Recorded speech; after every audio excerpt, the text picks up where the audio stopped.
नमस्कार। आइए जानते हैं हम लोग प्रिज्म के बारे में। ठीक है, तो प्रिज्म के बारे में हम लोग जानते हैं। तो इसमें जो शेप होता है प्रिज्म का वो ट्रायंगुलर होता है, एक ट्रायंगल की तरह। ठीक है, और ये इसका triangular base and 3 rectangular lateral surface area.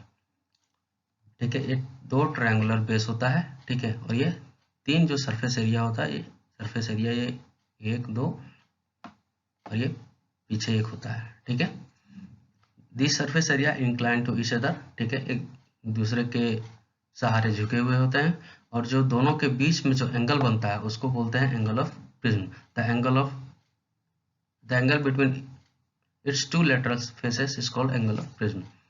अब इस फिगर के बारे में हम लोग जानने की कोशिश करते हैं कि इस फिगर में आखिर दिया क्या हुआ है। ठीक है, एक प्रिज्म है। ठीक है, प्रिज्म में ये 2 सरफेस है, एक ए बी एक ए सी। ठीक है, इसमें जो एन और एन डैश है और एक नॉर्मल है, एन ई नॉर्मल इसको बोलते हैं। ठीक है, और ई एफ एफ एम ये भी एक नॉर्मल है। ठीक है, जब हम लोग को इंसिडेंट रे पास करते हैं, ठीक है, इसके द्वारा, तो ये जो है पहले प्रिज्म में जाती है, उसके बाद ये नॉर्मल के साइड झुकती है। फिर झुकने के बाद प्रिज्म में इंटर करने के बाद जब ये निकलती है, इसको इमर्जेंस रे बोलते हैं, ये नॉर्मल से दूर जाती है। ठीक है, तो आखिर से इसमें कुछ पॉइंट दिया हुआ है, जैसे कि angle of incident, angle of reflection. ठीक है, जो आपस में बराबर होते हैं। फिर ठीक है, एंगल ऑफ इमर्जेंस इसको बोलते हैं, एंगल ऑफ डिविएशन इसको बोलते हैं। तो ये सब एंगल क्या है इसके बारे में हम लोग कुछ जानते हैं। ठीक है, तो एक सेकंड दीजिए, ये रहा। तो angle of emergence, angle of क्या होता है। ठीक है, जब इंसिडेंट ये होता है एंगल ऑफ इंसिडेंट, जब हम लोग इंसिडेंट रे पास करती है तो इंसिडेंट रे और नॉर्मल के बीच में जो एंगल बनता है उसको एंगल ऑफ इंसिडेंट बोलते हैं। ठीक है, और जब वही नॉर्मल, ये नॉर्मल हुआ, और एंगल और जो रिफ्लेक्टेड रे है, ठीक है, इसके साथ जो एंगल बनती है उसको एंगल ऑफ रिफ्लेक्शन बोलते हैं। इसके बाद ये नॉर्मल है, नॉर्मल उसके बाद इमर्जेंस रे के साथ जो एंगल बनती है उसको एंगल ऑफ इंसिडेंट बोलते हैं। ठीक है, और जब हम एंगल ऑफ इंसिडेंट को, एंगल ऑफ इमर्जेंस को आगे बढ़ाते हैं तो जो जहाँ पे कट करती है उसको एंगल ऑफ डिविएशन बोलते हैं। इसमें आप लोग देख सकते हैं कि पी है यहाँ से यहाँ तक, वो एंगल, वो इमर्जेंस, ठीक है, इमर्जेंस रे है। ठीक है, उसके बाद फिर ई एफ है, वो सॉरी, ई एफ है इमर्जेंट रे, पीई है इंसिडेंट रे। ठीक है, ये पीई ये इंसिडेंट रे, ये रिफ्लेक्टेड रे और ये इमर्जेंट रे। ठीक है, और ये एंगल ऑफ प्रिज्म है ये। ठीक है, जैसा कि मैंने बहुत कुछ बता दिया है। आगे देखते हैं लाइट इंटर फ्रॉम सरफेस, ये भी जैसा कि मैंने पहले बोला फिगर में, द लाइट रे और reflection has bent towards normal at the second surface. AC, the light ray has entered from a glass to air, hence is bent away from normal. जैसा कि मैं बोला, ये भी सरफेस के द्वारा इंसिडेंट रे पास करती है। ठीक है, नॉर्मल की साइड झुकती है, और फिर जब ये प्रिज्म से बाहर निकलती है एयर में, वो बाहर ये नॉर्मल के दूर जाती है, नॉर्मल से दूर जाती है। Angle of incident and angle of reflection are same. ठीक है, और एंगल ऑफ डिविएशन मैंने बता दिया।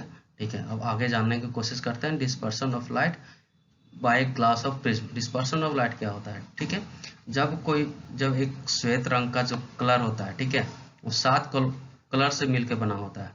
तो 7 कलर से मिलकर बना होता है, ठीक है, तो वो जब टूटता है अलग अलग कलर में डिवाइड होता है। ठीक है, उसी को डिस्पर्शन ऑफ द लाइट बोलते हैं। ठीक है, तो आगे जानते हैं कि व्हाइट कलर जो है वो कौन कौन से कलर से मिलके बना होता है। ठीक है, तो व्हाइट जो कलर होता है वो मिल के बना होता है वायलेट से, इंडिगो से, ब्लू से, green, yellow, orange and red, जिसका हम लोग शॉर्ट में बोल सकते हैं एक्रोमेन, इसको विबजियोर। ठीक है, violet, indigo, brown, green, yellow and orange and yellow, orange and red. ठीक है, अब स्पेक्ट्रम क्या होता है, स्पेक्ट्रम को जानने की कोशिश करते हैं। तो बैंड ऑफ कलर, ठीक है, ऑफ लाइट, तो band of colour of component of light beam is called spectrum. ठीक है, और डिस्पर्सन क्या होता है, splitting of light into compound of colour is called dispersion. जब कोई कलर चेंज होता है, ठीक है, 7 कलर में, उस डिस्पर्सन बोलता है। जैसे कि आप लोग देख सकते हैं यहाँ पे डिस्पर्सन है, ये जो वायलेट होता है वो नीचे होता है और रेड होता है वो ऊपर होता है। ठीक है, ये बीम है लाइट का, कोई स्पेक्ट्रम है। ठीक है, ये सीधा जाना चाहिए लेकिन सीधा ना जाके ये बेंड करती है। इसमें जो ये वायलेट कलर है वो ज़्यादा बेंड करी है और जो रेड कलर है वो कम बेंड करी है। ठीक है, इसमें देखते हैं ये भी, ये जो कलर सब है वो डिफरेंट डिफरेंट एंगल पे मुड़ी है। ठीक है, तो डिफरेंट डिफरेंट एंगल पे मुड़ने के कारण इसका जो प्रॉपर्टी होता है जो वो अलग अलग होता है। ठीक है, अलग हो जाती है। यहाँ पे वही लिखा हुआ है, देखिए, different colour of the light beam through different angle with respect to incident ray, they passes through a prism, the red light band least and violet most। जैसे कि मैंने बोला कि वायलेट ज़्यादा मोड़ी है और रेड कम मोड़ी है। ठीक है, ये द कलर है emerge along different path and दस बिकम डिस्टिंक्ट। ये डिफरेंट डिफरेंट पाथ में मुड़ती है इसलिए ये अलग अलग हो जाती है। अब ये सोचने वाली बात है कि अभी तो हम लोग पढ़ रहे हैं, ठीक है, लेकिन इस सबसे पहले इसका इजाद कौन किया। ठीक है, तो इसको के बारे में जानते हैं आप लोग, सर आइजैक न्यूटन के बारे में जानते होंगे। ठीक है, तो सर आइजैक न्यूटन ही जो थे जो पहले इस ग्लास प्रिज्म के द्वारा जो स्पेक्ट्रम और सनलाइट जो कि डिफरेंट डिफरेंट कलर में टूटता है, ठीक है, तो उन्हीं ने इजाद किया, उन्हीं ने पता किया कि जो व्हाइट कलर है वो 7 कलर से मिलके बना होता है। उन्होंने ये किया क्या कि स्पेक्ट्रम ऑफ लाइट है जो उसको एक प्रिज्म के द्वारा पास कराए। प्रिज्म के द्वारा पास कराने के बाद ये 7 कलर में टूट गया। अब ये क्या किए कि एक उल्टा प्रिज्म रख दिए। ठीक है, देखिए उल्टा प्रिज्म रख दिए। उल्टा प्रिज्म रखने के बाद जो 7 कलर है, यहाँ पे 7 कलर है, 7 कलर एक व्हाइट लाइट में तब्दील हो गया। ठीक है, तो इसके बाद इन्होंने ये जाना कि जो कलर है व्हाइट कलर जो सनलाइट का कलर है, ठीक है, वो एक कॉम्बिनेशन ऑफ 7 कलर है। ठीक है, जब 7 कलर को मिलाएं तो वो एक व्हाइट कलर का रूप लेती है। अब इसमें आगे बोला गया है कि any light that give a spectrum similar to that sunlight often referred as white light. ठीक है, जो सनलाइट के स्पेक्ट्रम के का ही अगर प्रॉपर्टी रखती है तो उसको हम लोग व्हाइट लाइट बोलते हैं। अब रेनबो देखिए, रेनबो के बारे में बताया गया है। रेनबो क्या है, ठीक है, रेनबो एक यही एक जब आसमान में बनती है यही स्पेक्ट्रम, तो उसी को एक रेनबो का नाम देते हैं। ठीक है, तो रेनबो बनती है जब बारिश होती है रेन शावर के बाद।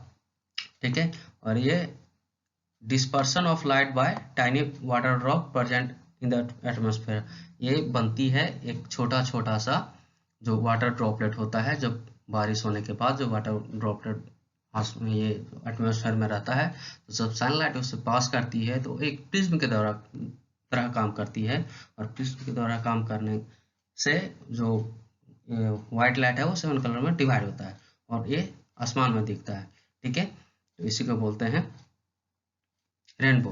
अब देखते हैं ये रेनबो को जो बनने का जो डायरेक्शन है वो अपोजिट टू सन है, ऑलवेज अपोजिट टू सन बनेगा।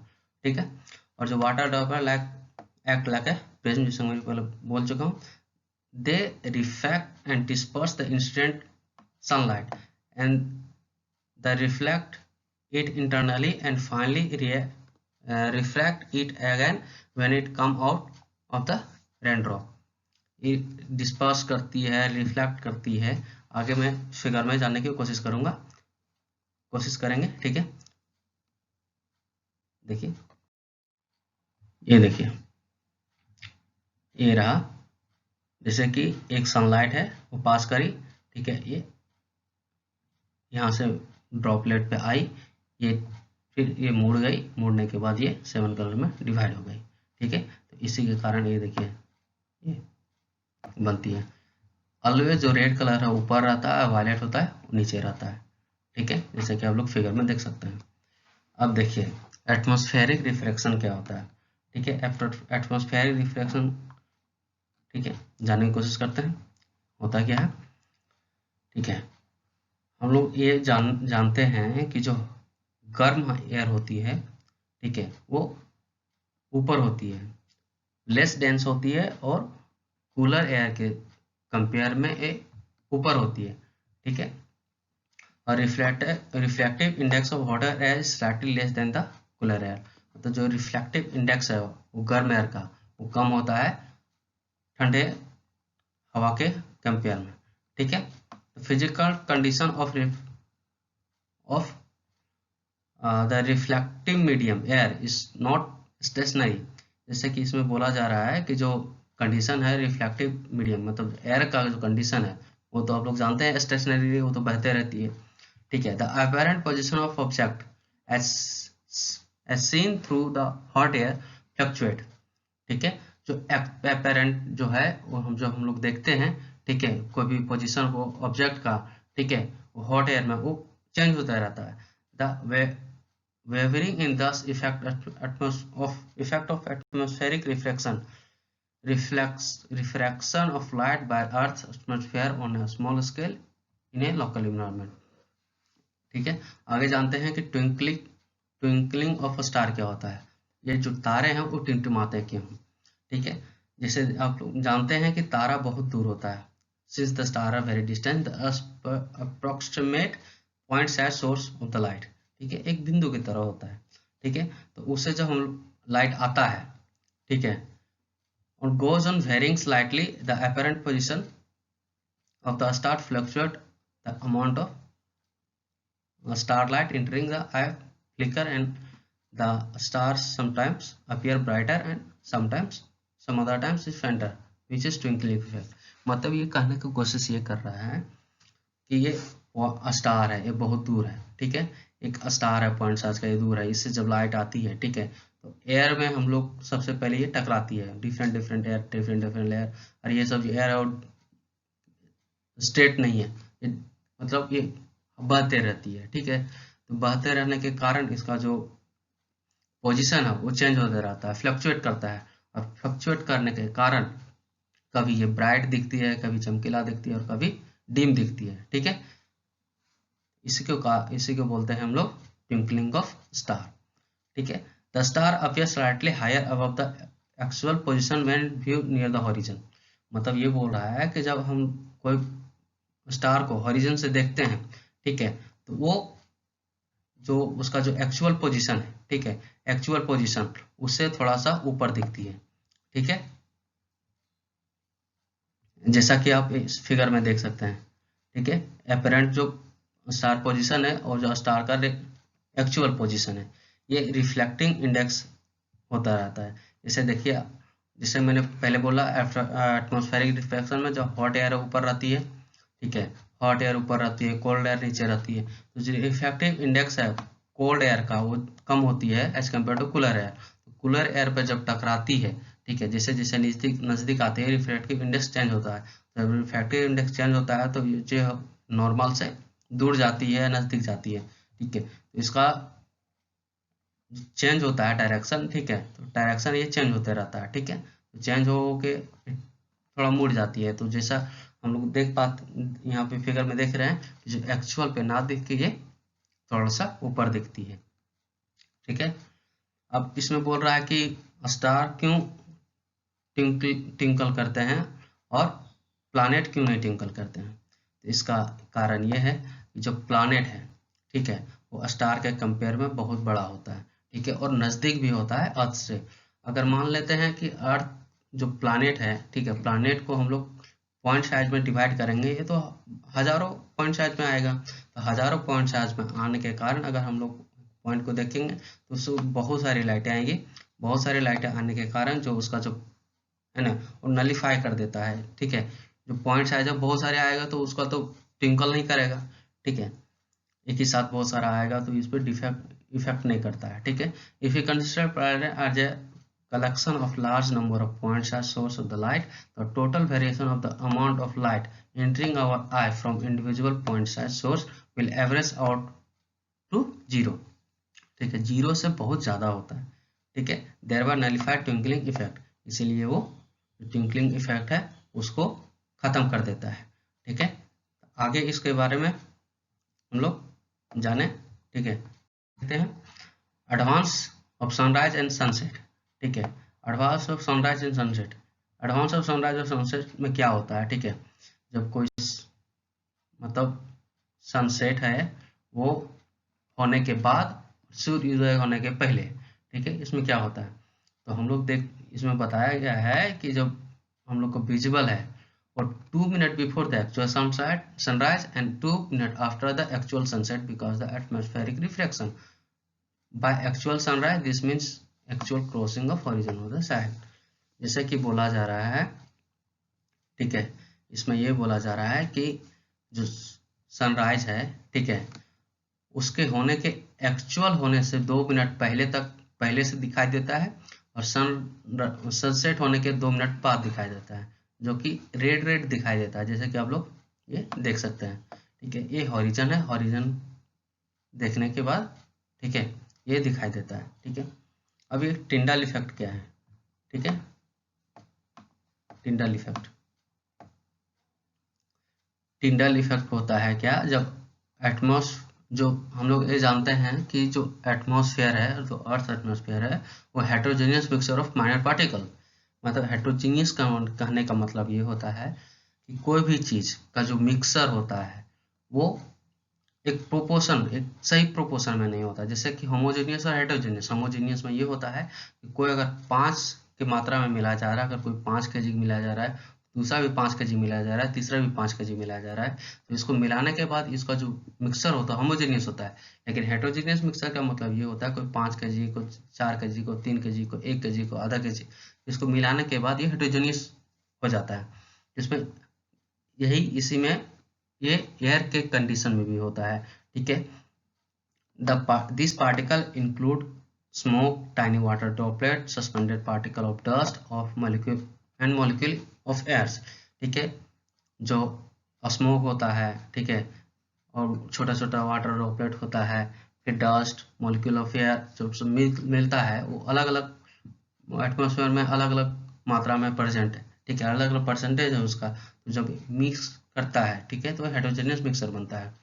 ठीक है, अब ये बोला जाए when a beam of light strike such a fine particle the path of beam become visible.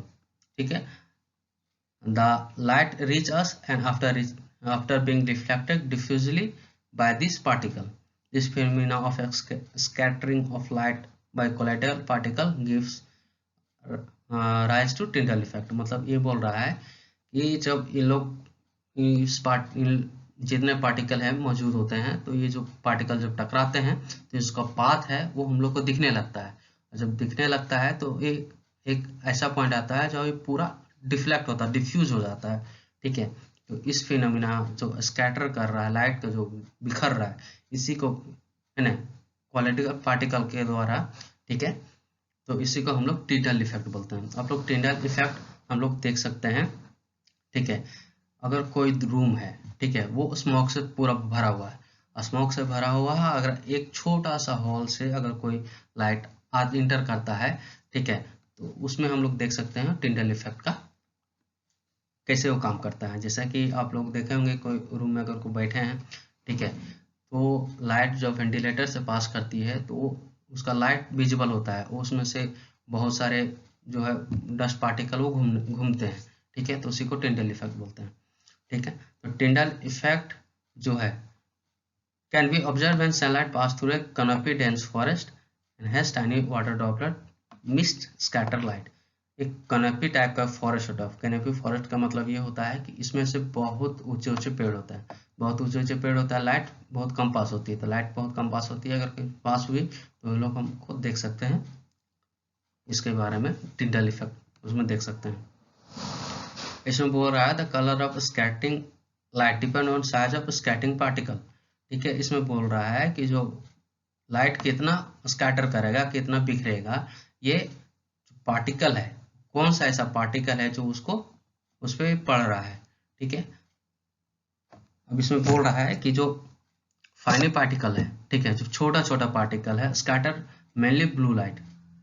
ठीक है, इसमें जो छोटा छोटा लाइट है इसको ध्यान रखने वाली बात है। जब फाइन पार्टिकल है scatter mainly blue light while the particle of large scale, ठीक है, लाइट ऑफ लॉन्गर वेवलेंथ, ठीक है, जैसे कि जिसका वेवलेंथ बहुत ज़्यादा है, लॉन्ग है, ठीक है, वो बड़ा वाला जो लाइट है, ठीक है, बड़ा वाला जो पार्टिकल है उसको ये स्कैटर करता है। The size of scattering particle large enough then the scattering light में अपीयर वाइट, ठीक है। अब देखते हैं, ठीक है, आगे बोला गया है वहा is the colour of the sky clear sky blue, ठीक है, जो अगर स्काई जब साफ होता है तो उसका कलर ब्लू क्यों दिखाई देता है? इसका कारण यह होता है molecule of air and other particle in the atmosphere have smaller जो साइज होता है then the wavelength of visible light, ठीक है। जिससे मैं बोला कि जो स्मॉलर जो फाइन पार्टिकल है वो ब्लू लाइट को ये करता है, स्कैटर करता है, ठीक है। यही बोला गया है the molecule of air and other fine particle in the atmosphere have size smaller than the wavelength of the visible light, ठीक है। जो विजिबल लाइट है, ठीक है, उसका साइज से जो फाइन पार्टिकल का साइज होता है बहुत छोटा होता है, ठीक है। तो इससे क्या होगा, ठीक है, इससे ये होगा कि these are more effective in scattering light of shorter wavelength, ठीक है। जो fine particle of shorter wavelength को इफेक्ट करता है, ठीक है, और जो बड़ा बड़ा पार्टिकल है, ठीक है, वो लॉन्गर वेवलेंथ को ये स्कैटर करता है। तो पहले मैंने हम लोगों ने पढ़ चुका कि जो फाइन पार्टिकल है वो शॉर्टर वेवलेंथ यानी कि ब्लू को इफेक्ट करेगा। इसमें बोला गया है wavelength at the blue end then light of the longer wavelength and the red end, ठीक है। जो लॉन्गर वेवलेंथ रेड को रिफ्लेक्ट करेगा।